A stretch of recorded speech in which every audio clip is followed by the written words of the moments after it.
जाइए। भाभी घर पे है ना, भाभी घर पे है ना, टेंशन मत लीजिए, कहीं नहीं जाएंगी, यहीं रहेंगी। पकड़िए भैया, किसी का खेत काट के नहीं बैठा, ठीक है। चलिए कुछ गाना में कर ले तो उसके बाद सब लोग की बारी आएगी, ठीक है। भैया को मैंने सुना बहुत अच्छा गा रहे थे आप, शायद भैया आपका नाम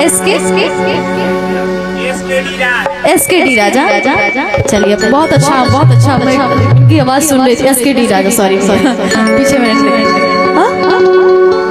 अच्छा इस पे पढ़ लेती, सही बताए, पढ़े लिखे तो नहीं है, बस तैयारी करके बैठे हुए हैं।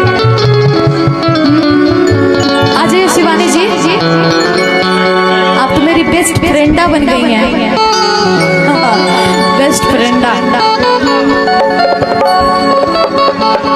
आप भी आ जाइए, महफिल खाली अच्छा नहीं लगता आप लोग के बिना, जग सुना सुना लगे, है ना, आप लोग के बिना। अभी ना